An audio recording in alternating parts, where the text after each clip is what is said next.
So hi guys, Adarsh here. तो यार आज के इस वीडियो में मैं आप लोगों को जेईई एडवांस 2020 के बारे में बताने वाला हूँ।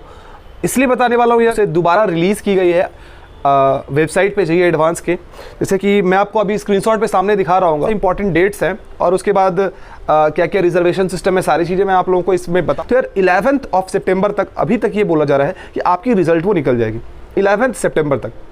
रिजल्ट निकलने के बाद 1-2 दिन के अंदर 12 या 13 तारीख तक आपकी रजिस्ट्रेशन शुरू हो जाएगी फॉर जेईई एडवांस।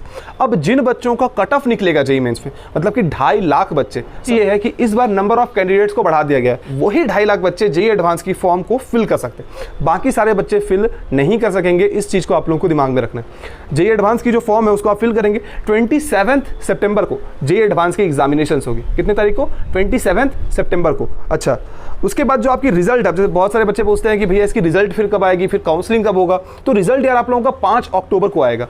अच्छा, जो जेईई एडवांस की एग्जामिनेशन होती है यार, वो 2 शिफ्ट में होती है। ध्यान रखें इस बात को, 2 शिफ्ट में जेईई एडवांस की एग्जामिनेशन होगी। 3-3 घंटों का शिफ्ट होता है, तो 6 घंटे की आपकी टोटल एग्जामिनेशन होती है। तो यार हमारी 2020 के लिए जेईई एडवांस के लिए इन्फॉर्मेशन बुलेटिन जारी कर दी गई है 25 अगस्त को। आज हो रहा है हमारा 27 अगस्त और एग्जामिनेशन हमारी जेईई मेंस की वो 6 सितंबर तक, अभी के हिसाब से जितना अभी तक पता चल रहा है कि 6 सितंबर तक हमारी एग्जामिनेशन वो खत्म हो जाएगी।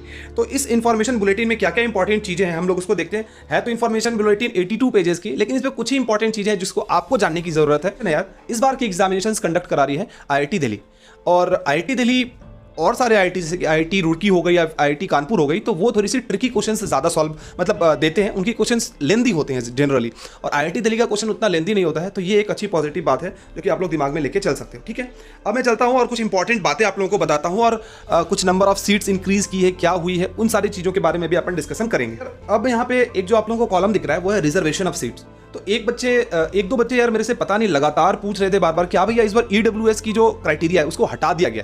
तो नहीं यार, ईडब्ल्यूएस की क्राइटेरिया नहीं हटाई गई। आप लोग यहाँ पे साफ साफ देख सकते हो कि इकोनॉमिकली वीकर सेक्शन, यहाँ पे जनरल ईडब्ल्यूएस 10% सीट्स दिया गया है कोर्सेज में, है ना। तो इकोनॉमिकली वीकर सेक्शन जो है हमारे ईडब्ल्यूएस, उनकी सीट्स को नहीं घटाई गई है। तो इस चीज को आप लोगों को दिमाग में रखना है। ठीक है, OBC NCL non creamy layer, OBC में भी 2 होता है यार, एक होता है क्रीमी लेयर, एक होता है नॉन क्रीमी लेयर। तो नॉन क्रीमी लेयर को थोड़ा फायदा मिलता है कट ऑफ्स के मामले में। तो 27% सीट उनके लिए है, 10% सीट ईडब्ल्यूएस के लिए है, और 15% सीट हमारा एससी मतलब शेड्यूल्ड कास्ट के लिए है, और 7.5% सीट्स हमारा है शेड्यूल्ड ट्राइब के लिए, है ना। और पर्सन विद डिसेबिलिटीज पीडब्ल्यूडी वगैरह जो भी हैं, जो कि ओपन या फिर जनरल कैटेगरी ईडब्ल्यूएस ओबीसी जिसमें भी आते हैं, सारे को मिला के 5% सीट्स है।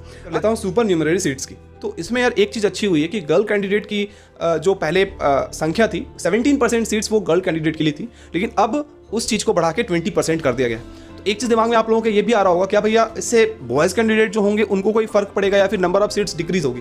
नहीं, ये एक्स्ट्रा सीट्स हैं। मतलब ये 3% जो सीट्स बढ़ी हैं ये एक्स्ट्रा सीट्स हैं। इससे बॉयज कैंडिडेट जो भी हैं उन बॉयज कैंडिडेट की सीट पे कोई भी फर्क नहीं पड़ेगा। सो गर्ल्स कैंडिडेट जो भी इस वीडियो को देख रहे हैं वो दोस्तों के साथ शेयर करें कि 3% सीट्स आप लोगों के लिए बढ़ा दिया गया है। मतलब चांसेस थोड़ी सी बढ़ जाती है कि आप लोग आईआईटी में लैंड कर जाओ। बात और बहुत सारे बच्चे जो कि जेईई एडवांस की एग्जामिनेशन देते हैं उनको सिर्फ और सिर्फ ये लगता है यार कि कहाँ पे मेरी एडमिशन हो सकती है। तो जेईई एडवांस की जो आपकी रैंक आती है उसके हिसाब से आपको आईआईएससी बैंगलोर पे एडमिशन मिल सकती है। आईआईएससीआर मतलब रिसर्च जो बच्चे करने जाते हैं बहरामपुर, भोपाल, कोलकाता में डिफरेंट जगह में है रिसर्च, तो वहाँ पे आपकी एडमिशन हो सकती है। आईआईएसटी में आपकी एडमिशन हो सकती है, वो भी कहाँ? थिरुवनंतपुरम में जो हमारी आईआईएसटी है वहाँ पे आपकी एडमिशन हो सकती है। RGIPT Rajiv Gandhi institute of petroleum technology, यहाँ पे आप एडमिशन ले सकते हैं, और Indian institute of petroleum and engineering Visakhapatnam. तो ये डिफरेंट कॉलेजेस हैं, मतलब आईआईटीज के अलावा भी कुछ ऐसे कॉलेजेस हैं जहाँ पे आपकी एडमिशन हो सकती है। तो ये भी कुछ और अदर इंस्टीट्यूट्स के बारे में मैंने बता दिया। आईआईटीज के बारे में तो आपको पता था, लेकिन ये और कुछ अदर इंस्टीट्यूट्स हैं जहां पे आप लोगों को एडमिशंस वो मिल सकती हैं वाया जेईई एडवांस की रैंक। मैंने पहले भी बताया था कि जेईई एडवांस की एग्जामिनेशन आपकी 27 सितंबर को होगी, और 2 पेपर में आपकी एग्जामिनेशन होगी। पहला पेपर होगा 9 बजे से लेकर 12 बजे तक, और दूसरा पेपर होगा 2:30 बजे से लेकर 5:30 बजे तक, है ना। फिर हम लोग एलिजिबिलिटी क्राइटेरिया की बात करते हैं। तो एलिजिबिलिटी क्राइटेरिया में बस आपके साथ ये होगा यार कि आपको जेईई मेंस में टॉप 2,50,000 स्टूडेंट्स में आना पड़ेगा।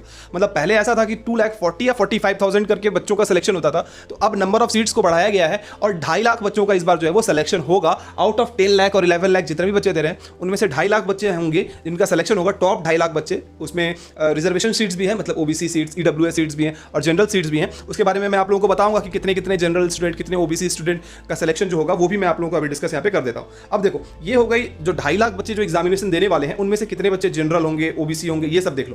तो 1,01,250 इतने बच्चे जनरल कैटेगरी के होंगे। ओबीसी कैटेगरी के होंगे हमारे पास 67,500 बच्चे। ईडब्ल्यूएस कैटेगरी के लिए होंगे हमारे पास 25,000 बच्चे। एससी कैटेगरी के लिए 37,500 बच्चे और एसटी कैटेगरी के 18,750 बच्चे।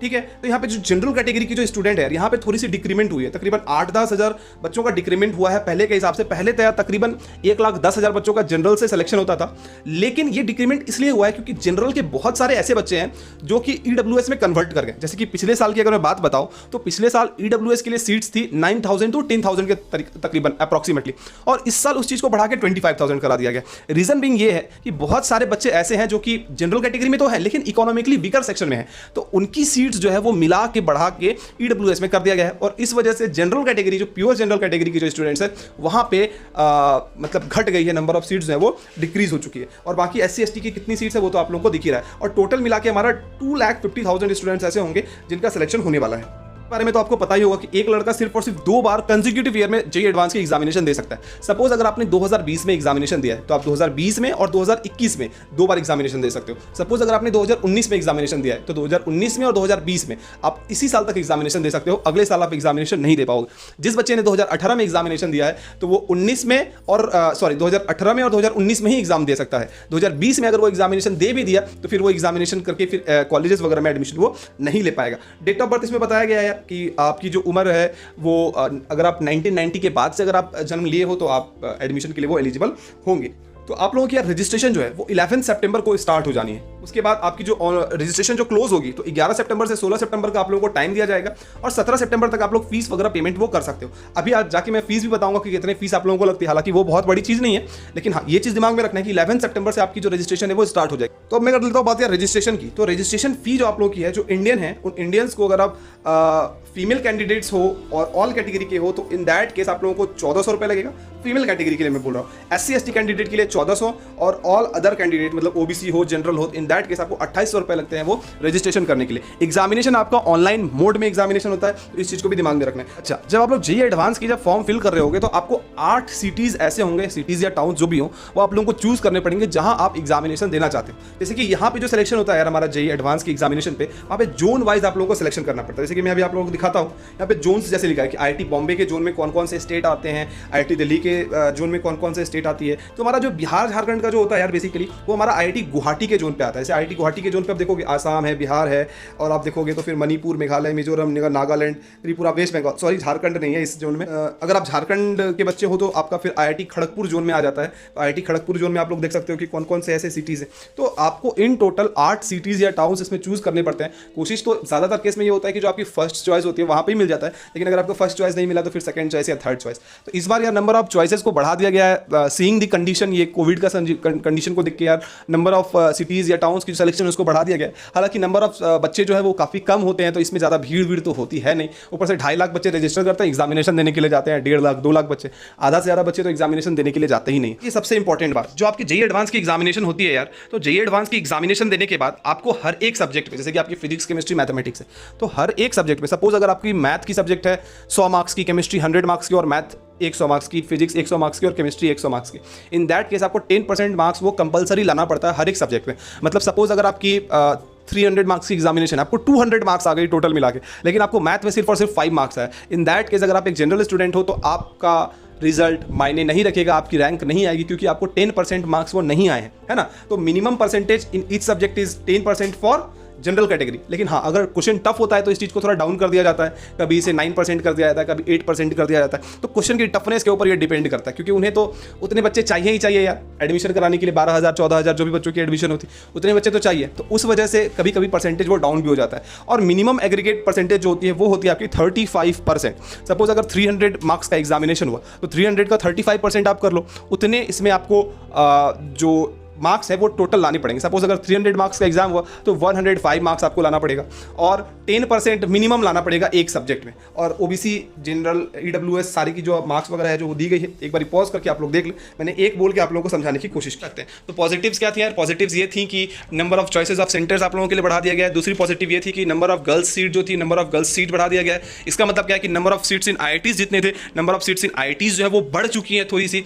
और अच्छी बात जनरल ईडब्ल्यूएस के लिए है, अच्छी बात SC कैटेगरी के जो बच्चे हैं, OBC कैटेगरी के लिए जो बच्चे हैं, उनमें नंबर ऑफ सीट्स है वो थोड़ी सी इंक्रीमेंट हुई है। और कुछ भी नहीं यार, देखो अब एग्जामिनेशन दो, अच्छे से पढ़ो लिखो, और बोलोगे तो यार मैं कोशिश करूंगा कि इसके इंपॉर्टेंट चैप्टर्स कौन कौन से है वो मैं लेके आऊँगा, और ब्रांचेस के ऊपर वीडियोस में देखता हूँ यार, मैं कोशिश करता हूँ कि जल्दी से ही बना दूँ।